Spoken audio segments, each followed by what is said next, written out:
ओम नमो भगवते वासुदेवाय। ओम नमो भगवते वासुदेवाय।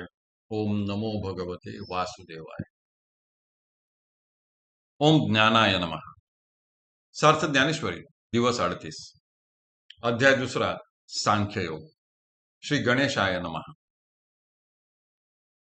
सुखदुःखे समे कृत्वा लाभालाभौ च जयाजय समे कृत्वा तत् युद्धाय युज्यस्य एवं पापम न अवाप्स्यसि। सुख व दुःख यांना सम मानून म्हणजेच सुखाविषयी आसक्ती व दुःखाविषयी राग व द्वेष न धरता आणि त्याचप्रमाणे लाभ व अलाभ, जय व पराजय यांनाही सम मानून मग तू युद्ध लढण्यास सिद्ध हो। अशा भावनेने युद्ध केलेस म्हणजे तुला पाप लागणार नाही।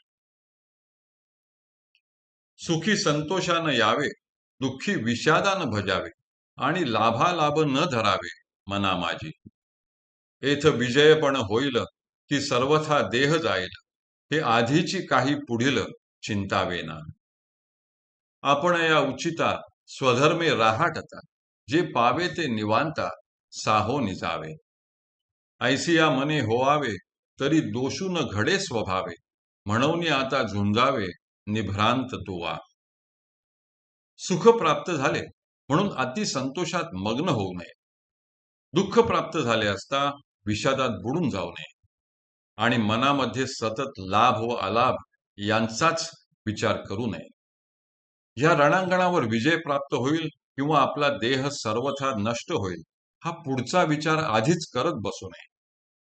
योग्य अशा स्वधर्माचे आचरण करत असताना जे बरे वाईट प्राप्त होईल ते निवांतपणे सहन करावे।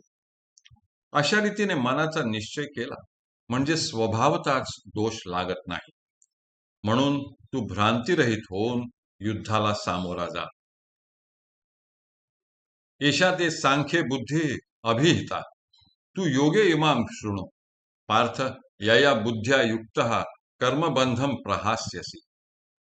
येथपर्यंत मी तुला सांख्य योग, सांख्य म्हणजे परमार्थ वस्तूच्या विवेकाविषयीचे ज्ञान सांगितले, पण आता त्याच्या प्राप्तीच्या उपायांविषयीचे हे ज्ञान तू ऐक। हे पार्था, अशा योग बुद्धीने तू युक्त झालास की तू कर्मरूप बंधांचा त्याग करशील। हे सांख्य स्थिती मुकुळीत सांगितली तुझ येथ, आता बुद्धी योगू निश्चित अवधारी पा। जया बुद्धियुक्ता जाहलिया पार्था, कर्मबंधू सर्वथा बांधू न पवे। जैसे वज्र कवच लेईजे, मग शस्त्रांचा वर्षाव साहिजे, परी जयतेसी उरिजे अचुंबित। इथपर्यंत सांख्ययोग व ज्ञानयोग तुला मुकुळीत म्हणजे संक्षिप्तपणे सांगितला। आता बुद्धीचा योग्य निश्चय करणारा बुद्धियोग सांगतो, तो अवधारी म्हणजे ऐक। पार्था, ज्याला बुद्धियोग सिद्ध झाला त्याला कर्मबंधाची सर्वथा म्हणजे कधीच बाधा होत नाही। ज्याप्रमाणे अंगात वज्र कवच घातले असता शस्त्रांचा वर्षाव सहज सहन करता येतो आणि विजय प्राप्त झाल्याने सगळे अचंबित होतात। इह अभिक्रम नाशः न अस्ति प्रत्यवायः न विद्यते, अस्य धर्मस्य स्वल्पम अपि महतः भयात श्रायते। या मोक्ष मार्गरूप कर्मयोगात आरंभलेल्या कर्माचा नाश होत नाही, त्यात दोषही नाही। या योगरूप धर्माचे स्वल्पसेही अनुष्ठान व पालन केल्याने मोठ्यात मोठ्या अशा संसाररूप भयापासून मनुष्याचे रक्षण होते। तैसे ऐहिक तरी नशे आणि मोक्षू तो उरला असे, जेथ पूर्वानुक्रमू दिसे चोखाळत। कर्माधारे रहाटिजे, परी कर्मफळ न निरीक्षिजे, जैसा मंत्रज्ञुद बंधिजे भूतबाधा।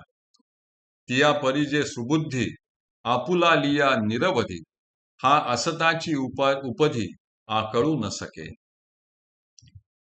जेथ न संचरे पुण्य पाप, जे सूक्ष्म अति निष्कंप, गुणत्रयादी लेप न लगती जेथ। अर्जुना ते पुण्यवशे, जरी अल्पची हृदयी बुद्धी प्रकाशे, तरी अशेषही नाशे संसार भय।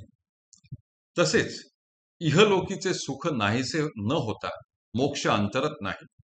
या बुद्धियोगात पूर्वी केलेले धर्मानुष्ठान पुढे खंड पडला तरी नष्ट होत नाही. आपण कर्माच्या आधाराने रहाटीचे म्हणजे वर्तन करावे, परंतु त्या कर्मापासून मिळणाऱ्या फलाची न निरीक्षजे म्हणजे इच्छा धरू नये. ज्याप्रमाणे मांत्रिकाला भूतबाधा होत नाही, त्याप्रमाणे कर्मफळाच्या ठिकाणी आसक्ती न ठेवता निरभिमान वृत्तीने कर्म करण्याची सुबुद्धी ज्याला प्राप्त झाली आहे, त्याला जन्म मरणाची उपाधी आकळत नाही, म्हणजे बाधा करीत नाही. अशा बुद्धीला पाप पुण्याची बाधा होत नाही. ती अतिशय सूक्ष्म असून निष्कंप असते आणि सत्व रज व तम हे गुण तिच्यात प्रवेश करीत नाहीत. अर्जुना, अशी जी सुबुद्धी आहे ती पुण्याईने हृदयात थोडी जरी प्रकाशित झाली तरी ती समस्त संसार भयाचा नाश करते. हे कुरुनंदन, इह व्यवसायात्मिका बुद्धी एक, अव्यवसायिनां बुद्धयः बहुशाखाः च अनंताः. हे कुरुनंदन अर्जुना, या मोक्ष मार्गात ही निश्चय स्वभावाची सुबुद्धी एकच आहे. अनिश्चयी पुरुषांच्या बुद्धी अनेक प्रकारच्या व अनंत आहेत, हे प्रसिद्धच आहे.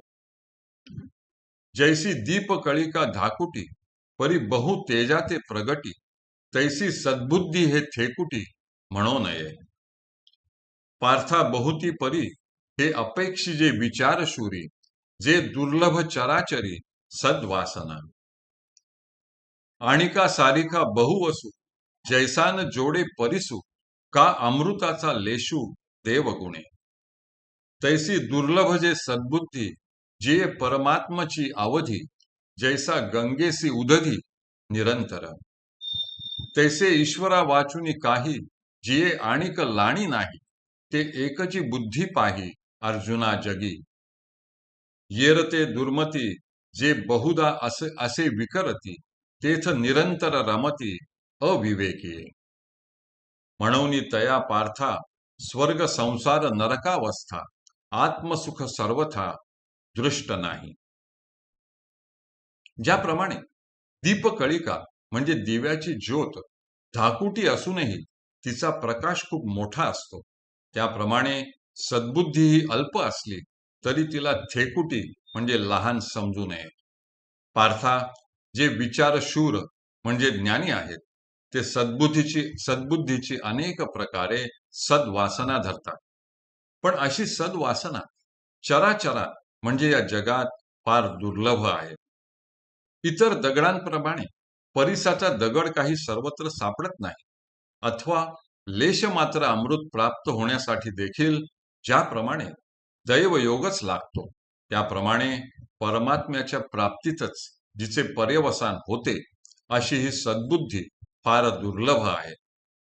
ज्याप्रमाणे गंगेचे पर्यवसान निरंतर उदधी म्हणजे समुद्रच आहे, त्याप्रमाणे अर्जुना, जिला ईश्वर प्राप्ती वाचून दुसरा काही लाभ नाही, अशी एकच बुद्धी आहे.